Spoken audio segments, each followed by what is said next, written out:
Hi, today I'm going to talk about Yolo algorithm, mainly version 3, a bit of version 4 and tiny version of those. And I'm not going to focus on how to train your network in 5 minutes in 3 lines of code. You have videos like that, but I haven't seen a good video explaining how actually Yolo works. So what is inside Yolo? And this is what we're going to focus on today. And I assume that you have some knowledge from neural networks, what is neuron, what is activation function, convolutional layer, something like that you have to know. We're not going to focus also on things that are unoriginal in Yolo, so the things that you can see somewhere else, but how those little things come together to create this unique algorithm. Okay, and I will give you this great tool that I'm using right now to explore Yolo on your own, so we can change everything from the keyboard in real time. So I will change now from Yolo V3 Tiny to Yolo V4. In a split of a second it change. I can show you where is the center of the detection and in which grid it was detected, the anchor boxes. I can record, print screen, I can change confidence. You can see a banana, you can see this is probably a cell phone too. Yeah, it sees cell phones everywhere. Okay, and this is very easy to install because it works on CPU. I run it on GPU, but it also works on CPU a bit slower. So what you do to download it is you go to the first link in the description below, and you have installation described here. It's very, very simple. If you don't want to install it first and give it a try on Google Colab, you click here, and it will send you back here. So you can do everything I do here, except that not from keyboard line. You will have to set up the values from this is a long link. You have to set up values in here that you can change confidence, IOV threshold. I will take a different image of puppies. Copy image link. I will place it here.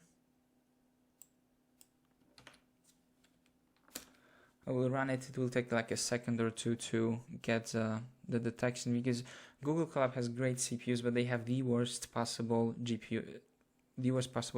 They have great GPUs. Okay, installing this on your machine is very easy because it's simple: git clone and pip install. You can do obviously virtual environment, but remember to run this line also, because it creates a IP kernel, which is virtual environment for notebooks, because we'll run it on Jupyter, and you have to have it Yolo tutorial here. I run it on Open CV GPUs because on GPU it works faster, but installing this on GPU it takes a few hours, so do not advise to do it. Okay, so let's start with this tutorial. And we will start with architecture, and it's supposed to have split into a backbone and the head. Like you have a backbone 53 layers and head 53, but I don't see that split. I don't think we should look at it in that way. I would split it into feature extractor, feature maps, and the head, which is changing those feature maps into the actual detection. So how it works, how do we extract features from the image? First of all, we give an image to Yolo algorithm, and then it has a bunch of convolutional layers, 1 by 1, 3 by 3, and they like interchange all the time.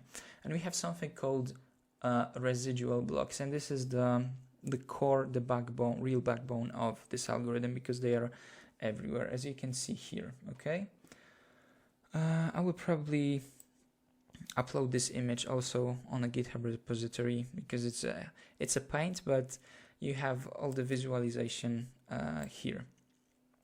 So we have a bunch of residual blocks. And what is a residual blocks? It's not really a complicated thing. In basic models, you see something like a sandwich. So every layer is on top of the previous one, but it's not the case here. Instead of this, if we take an output from this layer, we do a convolution 1 by 1, then 3 by 3, but then we add what we have before, a feature map that we had before, to the output of those two layers. Okay, so we preserve something that we already had, but we also add a new perspective on the feature map, new feature maps. Okay, and we do it a bunch of times because you can see this is a 1 residual blocks, 2, 8, 8, 4. So we have a bunch of convolutional layers, 3 by 3 and 1 by 1. 3 by 3 gives a spatial orientation within the image. Okay, what do I mean by that? Yolo gives practically to every pixel knowledge of all the image, and it does it through those 3 by 3 layers. There's like, I don't know exactly, but like 40 of convolution 3 by 3 in this entire network, maybe a bit less, don't quote me on that. Okay, so how the convolutional layer, you should know, but what I mean that it gives a spatial orientation of entire image. So this pixel, let's say this pixel is here, have information from its neighbors. Okay, so this pixel will know information from this neighbor, but this neighbor have information from its neighbors from previous layer 3 by 3, and this neighbor has information from this neighbor from the previous layer of 3 by 3. So the information comes from outer parts of image through this convolution 3 by 3 into this pixel. That's why I can detect that I'm here from this pixel, from this grid. Okay, that's how we have those information. Okay, because in Yolo you don't have anywhere fully connected layer. It's all based on convolutions. Okay, what is the point of having 1 by 1 convolution? Because many people see it's it doesn't make sense to them. It doesn't make sense if we look on the resolution, so in this 2D space that we usually see in pictures, but it makes sense if we look in depth. So when you look at those numbers here, we have 64, 32, 64, 32, 128, 64, 128, 64, goes up and down all the time. And we do it to reduce information we have and reduce computation that we need, because this works in real time and we want that. So instead of having, like in this case, 192 feature maps, we can reduce it to, let's say, 16. Okay, so how does it work? We take this tensor and it's not tensor, vector. We take this vector and we extract information, extract important for us information, and we save in this one point. Then we do it 16 times. So we have 16 layers of that image. It's more of a feature map. Because here's the thing: we should see a feature maps instead of images, because image looks like image on the first layers, then it looks nothing like image that you can see right now. It looks more of a feature map. It's getting smaller in resolution, but bigger in depth. Okay. So this is why you have 1 by 1 convolution. How does the max pooling work? So this resolution that we start with, 416 on 416, in this case 320 on 320, because Yolo is very flexible about resolution input. So it happens inside a convolutional layer. It's not a separate max pooling. We do a convolution simply jumping 2 pixels, not 1. So we don't have a stride equal to 1, but to 2. So we skip every second pixel, and then we have a low resolution. And that's how it works. Okay. And Yolo makes a detection on 3 different resolution. The basic input resolution 416, so we're gonna stick with that. So from 416, it gives you a resolution at 13 by 13, 26 by 26, like you can see here. 13 by 13, 26 by 26, and 52 by 52. So it shrinks input image, I don't know how many times, 32 times, 16 times, and 8 times. Okay, and you can see a bunch of feature maps here. And here we are on a resolution of 52. Here we are on 26, and here we are on 13. But look at it that way. We have feature maps perfectly designed to make a detection from 26 by 26. So we will just simply take it and send it here. But it would be wasteful to not use new perspective that the algorithm learned on smaller resolution, so 13 by 13, because you have a lot of layers here and a lot of convolutional networks, and it might have a perspective that will be helpful to us. So we not simply ignore this information, but we upscale here. We upscale 13 by 13 images, feature maps, to 26 by 26, and then we concatenate it with this untouched information from the 61st layer. And then we do a detection on it, so we don't waste any new information. It's the same maybe information, but different perspective on it.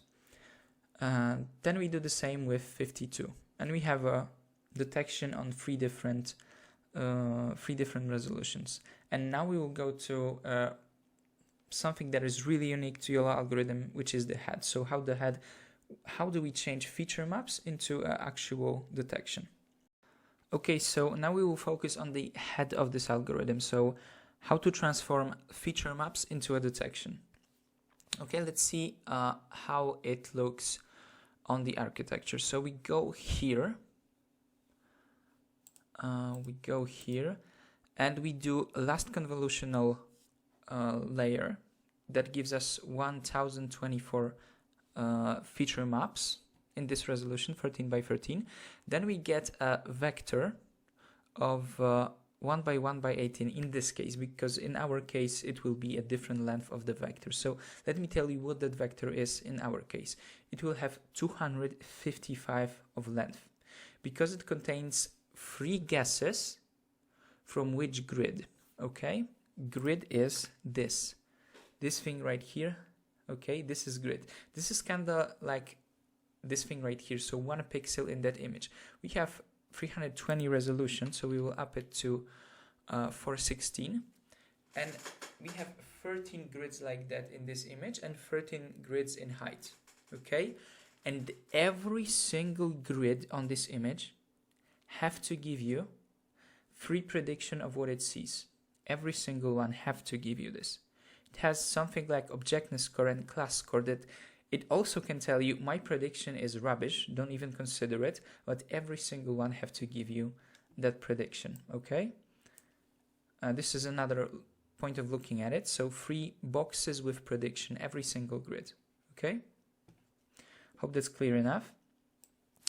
What does it prediction contains? It has we have a vector of 85, of length of 85. It has this of length of 5 that's always there, plus number of classes, so person, dog, cell phone, and so on. We have 80 classes because this model was trained on Coco dataset that has 80 classes. Okay, then we have this 5, and now we will focus on that. We will focus on those 4 at the beginning. How many information you need to find a rectangle? You need 4 information. Usually there are parameters of left top corner and right bottom corner, but in this case it's going to work in a different way. We need parameters of the center, this point right here, and width and height.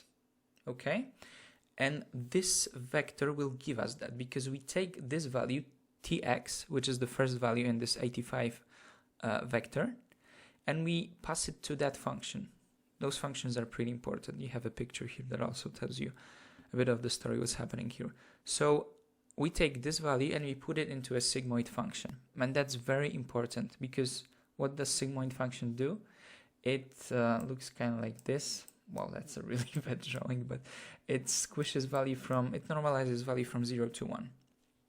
Okay, so the value can be from 0 to 1. So I've heard in some tutorials or description of how this algorithm works, and they tell that it only detects an object if the grid finds the center of that object inside the grid that brought the detection.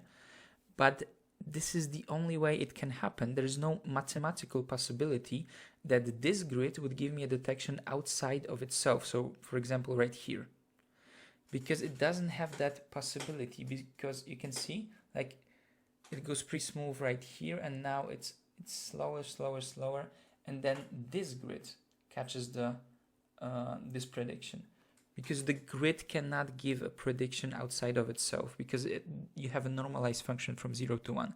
So from 0 here to 1 here. What is Cx in this? This is the number of the grid, because we could count which grid is it. It's like, this is the first, second, third, fourth. This is like kind of a second grid from the left and like 8 from the top. So we would have to add these Cx, which is the number of the grid. So we would know the normalized value is from 0 to 1 for the grid itself, but we have to know where's the grid. We do the same for the height. So Ty, we do the same. Then we have the center, but the center is only a part of that information. We also need to find width and height. And this is where anchor boxes, this magic anchor boxes that no one understands, comes in place. Because anchor boxes doesn't exist. They are used nowhere on the image. It's not like a sliding window that you sometimes maybe seen in different algorithms. There's no sliding window here. So these anchor boxes, we can show it by clicking B, which is a box because A was taken. Now it detects me here on the resolution 359 to 301, but if I'm getting smaller, it catch me in the second anchor boxes, because remember, every grid gives you a free prediction from 3 different anchor boxes. Those anchor boxes are used nowhere in the image, so the image doesn't look like on this anchor box that you see here. Anchor boxes are only a value, that's it. The value that you rescaled. So this value TW by this function tells you to this PW is the value of this 192 that you see here, or 142, depends on in which frame. And that value is rescaled according to the value of TW. So PW is 192. Okay, so we can write it down. It is multiplied by E to the power of the TW value. Okay, and it can make it bigger or it can make it smaller. Right now, it's hard to take it smaller. Okay, like this. So you can see the width is practically perfect. So we only must tell the network, yeah, make it a bit smaller, but height you have to make it a bit, a lot of taller. Okay, so make the width, make the height much bigger. Okay, and those anchor boxes, think about it, we have to start somewhere. We could rescale a grid, for example, but we would always have to make a grid bigger. We could rescale a picture, but we will have to always rescale it to be smaller. So we take the most common boxes that we find in a dataset, in training dataset. So they took a COCO dataset, which is a bunch of pictures, and they found out that these anchor boxes, okay, these anchor boxes, if you would have to group objects, that this 3 anchor boxes is the best way to group that, okay? And we start with those anchor boxes. This one is in a 0, so it means that it's resolution 13 by 13. But if I go back, or if I take a smaller object, I hope it's gonna be okay. You can see even now that this one is detected in 26 by 26, because this grid is 4 times smaller, like twice as small in one dimension than the second one. Okay, so this is how this anchor boxes works. So it's somewhere to start the rescaling. Okay, the objectness score. The objectness score. To understand objectness score, we have to understand first intersection of union, and it sounds scary. Description probably wouldn't tell you anything, mathematical description, but if you look at these images, it's as clear as it can be. So we have, for example, we have this red rectangle that contains a car perfectly. This is a true bounding box We call it truth bounding box. And this is a prediction bounding box, the purple one. Okay. And this yellow part is what they share, the surface that they share. And the blue part is something that they have, like both, like how much space they both contain. And the better the prediction, the higher the intersection of union is. Because right now you can see that I'm a pretty perfectly described by this bounding box. So the truth bounding box would be practically the same. So the intersection would be practically the same as union. So better your prediction is, the higher intersection of union you have. It's not only used when it comes to truth bounding box and the bounding box that the prediction gives. We use it in kind of a second way in non-maximum suppression. We will come back to it later. But for now, for this objectness score, it's not only telling us whether or not we have object in this grid. Okay, so this grid contains an object and it's me, but grids right here, right here, right here doesn't contain it. But it shouldn't give you always 1 when it thinks that it contains an object. It should give you a 0 if it thinks that it doesn't. But if it does, it should give you an intersection of union between ground truth box and prediction that this grid can give you. So if this grid would give you a prediction of that car, and you can see that it didn't do a very well job, I think like 60%, we have a 60% of intersection over union. So it should give you the 60%.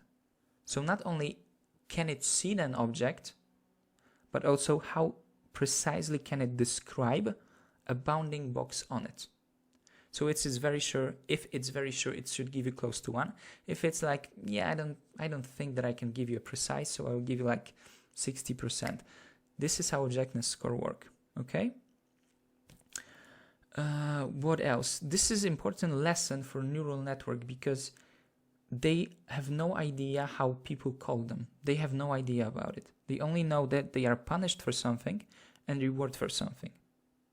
You could call it not objectness score, but IOU score or something like that. Or you could call it Susan. No difference whatsoever because it doesn't see it. It only sees what is punished for and what is rewarded for. Then we have a class score. And you have different implementation of Yolo. And you could use softmax, but originally it doesn't use softmax. And why? Because you can have a classes that you can have objects that have 2 classes. Like now I am a person, but I could also be a man. Okay, you could have a vehicle that is also a car, that is also a BMW. So in this case, we use a normal logistic regression to this function. But as I say, as many implementation, if you have many implementation, you will have many activation function at the end. Okay, what is next here? We usually give this confidence that you see here, this confidence, okay, as we multiply objectness score and the highest value from the class score. Okay, so let's say objectness score was 95% and the class score was 95%, so they give you like 90% of the confidence that they see a person. Okay, and they can describe the person correctly. That's 2 things. Okay, right now we will go to I don't know what. So see ya. Okay, so now we're gonna talk about what do we do with all of that detection, because we have a bunch of them, because every single grid gives you a free detection.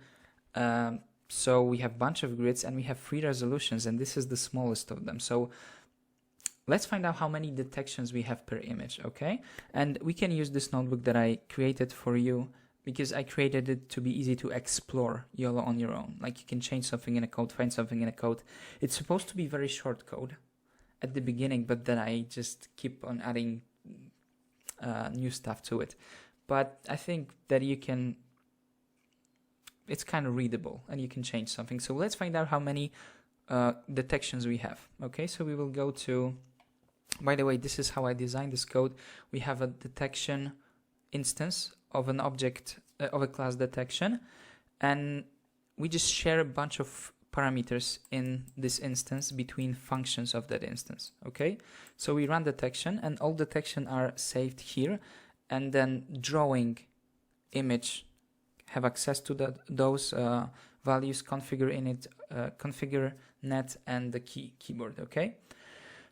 So let's go back to this code. Let's find detection, because this function handles the detection, and we have we enumerate here layer outputs, because remember we have 3. So we will print length of self layer outputs. Okay, and we will do it for the first resolution, so 13 by 13, but also for second and the first. So we run it, and okay, so on this image there is only, this is on this is with aspect ratio, so we will change it on 416 by 416, so small image, but we have on the smallest resolution 8,112 detections, on the second smallest resolution 2028, and on the smallest 507. So bunch of detection. How do we deal with it? We have something called non-maximum suppression, or something like that, NMS. So how does it work? It takes all the detection and it only picks the best one, and it's based on 2 variables. It's a detection, it's a confidence, and intersection over union.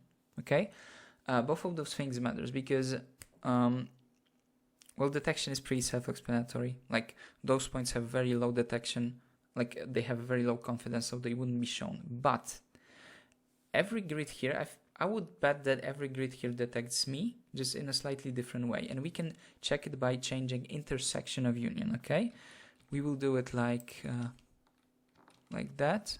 We will up it. Okay, so remember, right now we have 80%. Right now we have 90, and we can see that something interesting is starting to happen. Okay, maybe I will. Okay, right now we have a person, first person and second person, and it's natural that the grids, both grids sees me, because my center is kind of on a brink, like on a just between somewhere between them. So the blue grid sees me and the green grid sees me too. But why does it only show a blue bounding box if we go with intersection of union smaller? Why? Because, as you can see, the intersection of union of those 2 bounding boxes is around 88%. So this part here that they share is 88% of the part that they both make. Okay, remember, you have intersection over union right here, so this is what they share and this is what they both have. And the algorithm, if we set the IOU to 88%, it's something between 87 and 88%, because if I lower it, then it doesn't seize it. That's why we have to have this intersection of union not super high, because it will detect the same objects in different grids, and it can be even, we'll up it even more. Okay, so as you can see, we have like, if we give it up to 100%, maybe I will move around a bit. Okay, you can see in 9 it gives me 9 detections of the same object. Okay, in different grids and in different bounding boxes. Okay, so different anchor boxes are rescaled to find me, and this is a problem. That's why we can't have intersection of union too high. And this is how it also works for different objects. So we have a banana here. Okay, we can catch it. Okay, we have a banana, and now I will up the intersection of union, downgrade the intersection of union, and now the banana is gonna disappear, because apparently this banana is at like between 10 and 11% of my surface. That's why it's disappearing. So we have to find the sweet spot for this intersection of union. Okay, so the 50% is kind of a good way to start, and I will show you the way that this detection algorithm is not perfect, So we will go to, so we will go here, and instead of a cat, we will write hug. I don't know if that's, okay, it's a hug. And it's very difficult for this algorithm to detect whether or not you, which person is it? Like they share the bounding box, the same bounding box, okay? So this is not an instance segmentation when you can tell that each pixels are the part of that instance of a class person. This is not it. We have to find a bounding box, and this is not always possible to do. Okay, so this is a great example, the hug, and let's see what happens if we get it bigger. So we can see a second person and a first person, but I don't really see which one is which. And the important part that important thing that I didn't say to you is that if it has to choose between intersection of union of two objects, it will always take the biggest confidence to show. So if few of them are detected, it will always take the one with the biggest confidence. Okay, so this is how it works. The second thing I want to talk right now, it's what size of an image to choose, okay, to run a detection. Because let me give you an example of the cat. There was cat 4K. We can show you the cat in 4K, but it's actually the original image is in 4K, but this image is in 739 or 416 pixels because the ratio is on. But right now it's 416 on 416, and it works great. Would it work better if you would give it a bigger resolution?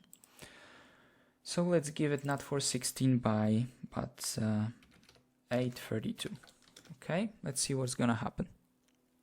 It will take some time because it's a bigger picture. Bigger resolution, we see it more clearly, and we didn't find it. How is that possible? It's because of the spatial orientation of one pixel has its limits. Okay, because you can see a grid here is 13 by 13, but grid here would be, I don't know if we're gonna see anything here, but let's make it smaller to, I don't know, 608. And we can start to see, and we can see a cat, but look how small the grid is here. It's very small compared to this. So for this big cat, this grid simply doesn't have a spatial orientation big enough to see this cat, okay? So remember, when you pick a size for an image, don't pick too big of an image size for the blob, so the thing that you actually give to the algorithm Yolo. Just make sure that the biggest objects are not the bigger, I would say, than 600 pixels, depending on which resolution the network was trained. But if we would give it even bigger resolution, I don't know if my CPU can handle it, but maybe around 1024, maybe it will handle it.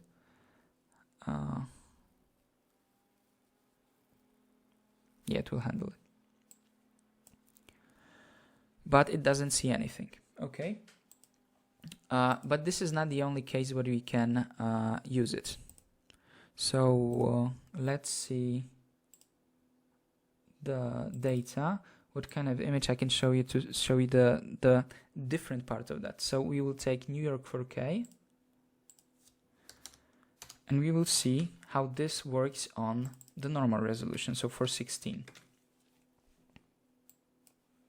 And we see that we cannot detect much details on this resolution. If we even have a 416 by 416, we only see like 5 things here, okay? Because the objects are too small. They are few pixels. Like, you cannot detect few pixels and tell it that this is a person. So what will happen if you will get this to 120? It should be 48. Yeah, 48. It will take some time.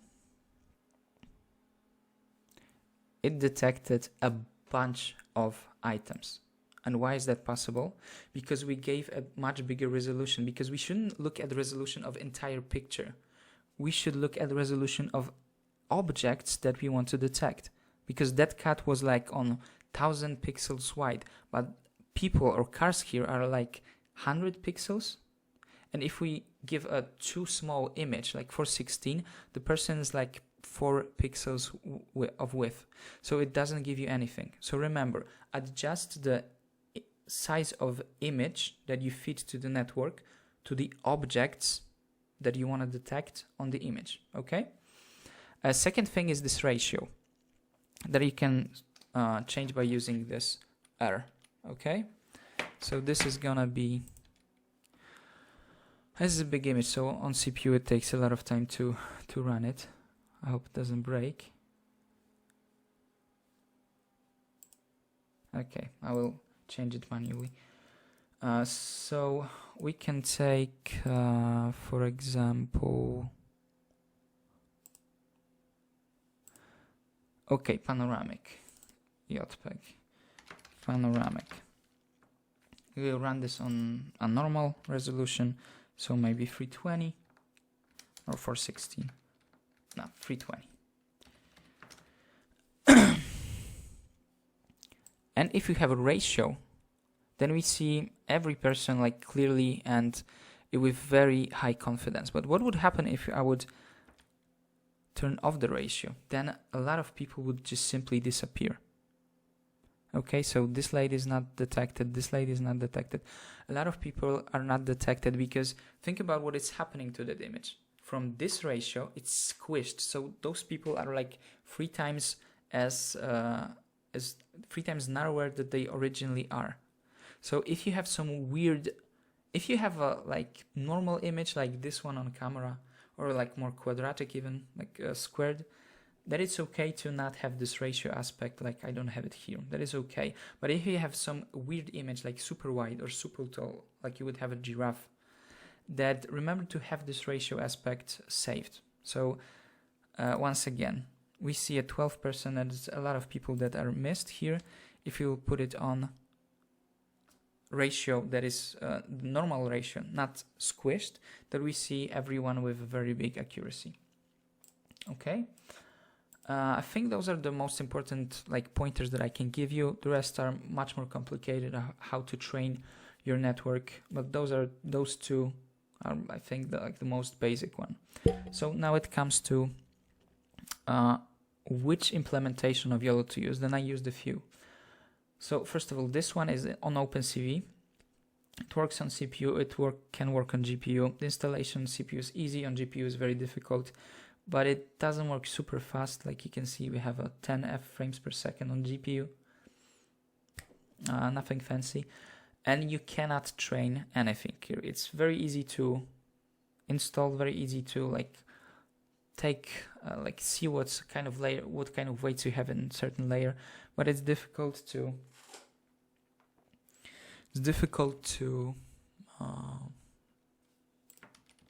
you cannot train anything on that. So the second option is YOLO built-in darknet. So the author Joseph Randor built his implementation of YOLO in C++, but it runs in Python.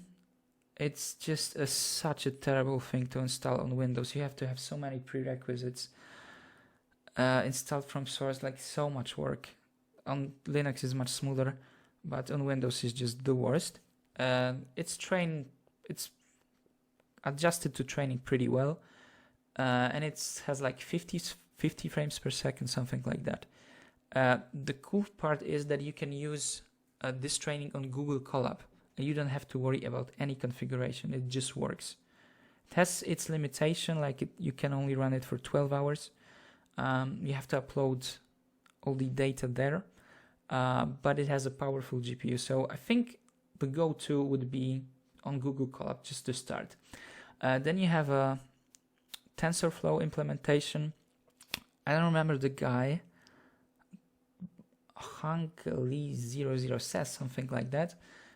This is a pretty good implementation that has to convert weights from YOLO, from darknet to the TensorFlow acceptable format. It works pretty okay, like 37 frames per second, but the training isn't just the basic one. So even author of that TensorFlow implementation suggests that you should train it on darknet. Then you have my favorite, which is implementation by Ultralytics in PyTorch. And it works, it's not super easy to install, but pretty easy to install. But it's very easy to use. Like, they give you so much helpful tools. The author is very involved in the community. They fix bugs right away. They run inference in FP16, so normal ones run it in FP floats with the length of 32 bits, and they run it on a floats 16, the inference, the model that actually detects something, so it's much faster. It's just tiny a bit less precise because you have to lose accuracy of a value when you downgrade it to FP16, but it's very easy to use. It has implementation of Yolo V3, Yolo V4, Yolo V5, so I think that would be my pick: Ultralytics or training it on Google Colab. Okay, I think that's it when it comes to this algorithm. I hope that I cleared something, like I clear some answers, some questions that you have. Remember that you can explore this notebook to maybe learn a bit more about the Yolo algorithms. Yeah, and I hope that I help you in some way. Maybe give me a thumbs up, subscription, whatever, and maybe see you soon. Bye.